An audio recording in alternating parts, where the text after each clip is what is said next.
খিদা পাইছে তো আমার বাপের বাড়িতে খাইতে দিবেন না নাকি বাড়িতে?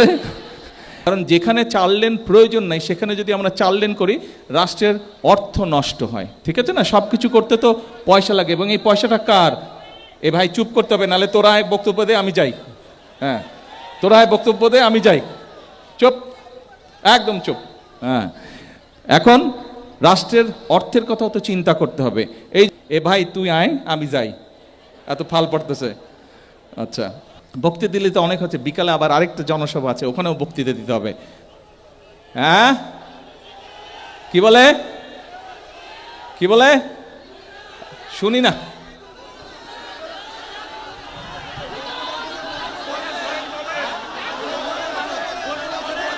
ও 2 ঘন্টা বলবো? আরে খিদা পাইছে তো আমার বাপের বাড়িতে খাইতে দিবেন না নাকি বাড়িতে? নামাজ বাকি, খাওয়া বাকি, ওই জনসভা বাকি, খালকাটা বাকি, সব বাকি, আবার ঢাকা যেতে হবে। আসবো বলবো, কথা বলবো, বসেন। এই কলেজের কথা বলেছেন, কলেজ সরকারিকরণ, কলেজ সরকারিকরণের কথা বলছে না? হ্যাঁ, কি বলে? ডান, হয়ে গেল সরকারিকরণ। যান, বলে দিলাম ইনশাল্লাহ হয়ে গেল, ইনশাল্লাহ সরকারিকরণ হয়ে গেল। কয়েকদিনের মধ্যে কাগজ ইনশাল্লাহ চলে আসবে, সরকারিকরণ হয়ে গেল। এরপরে উপজেলা। আচ্ছা, এখন শুনেন, এখন একটা আস্তে কথা বলি। এই এলাকাটা কে আর কার এলাকা বলেন তো? শহীদ জিয়ার জন্মস্থানের, তাই না? শহীদ জিয়ার জন্মস্থান। এখন আপনাদের যেরকম আমার উপরে, শহীদ জিয়ার উপরে, খালেদা জিয়ার উপরে হক আছে, সারা বাংলাদেশের মানুষেরও তো আছে, তাই না?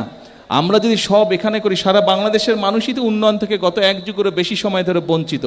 সবাইকে দিতে হবে, সব গাবতলিতে করলে হবে, বাগবাড়িতে করলে হবে? সারা দেশ উন্নয়ন থেকে বঞ্চিত। কাজেই আমি তো আছি আপনাদের, ইনশাল্লাহ এলাকার উন্নয়ন হবে, কিন্তু আমাদেরকে সারা দেশের প্রতি নজর দিতে হবে। কারণ দেশের মানুষ যদি, একটা কথা বলি মন দিয়ে শোনেন, এ ভাই তুই আয় আমি যাই, এত ফাল পড়তেছে। আচ্ছা, এখন মন দিয়ে একটা কথা শুনেন, মন দিয়ে বলি, একটা কথা বলি, মন দিয়ে শুনেন।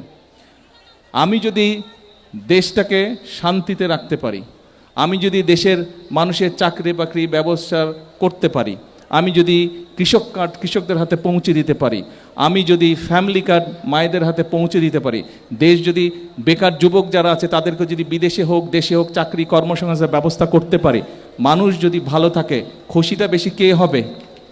গাবতলীর মানুষ খুশি হবে না? বাগবাড়ির মানুষ খুশি হবে না? কি হবে? আমি যদি ভালো কাজ করতে পারি, গৌরবটা কার বেশি হবে? কার হবে গৌরব? আপনাদের হবে?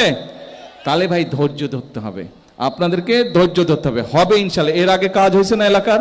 এর আগে উন্নয়ন হয়েছে না এলাকার? এইখানে তো ধান ক্ষেত ছিল, এই যে রাস্তার উপরে সব দাঁড়ায় আছে, এই আমার মনে আছে 91-এ এই আমি আর লালু সাহেব জিপ নিয়ে পার হয়েছি, কোদাল ছিল গাড়িতে, কোদাল দিয়ে মাটি কেটে কেটে রাস্তা তৈরি করে এখান থেকে কলাপাকা গেছি, কোনো রাস্তা ছিল না। এখন তো এখানে হরহর করে গাড়ি চলে যায় না? ইনশাল্লাহ। কিন্তু ধৈর্য আমাদেরকে ধরতে হবে সাময়িকভাবে। আপনারা কিন্তু বাগবাড়ির মানুষ, গাবতলীর মানুষ, সবার কথা চিন্তা করতে হবে, পুরো দেশের কথা চিন্তা করতে হবে। আপনারা দেখছেন ওপেন মিডিয়া সেল।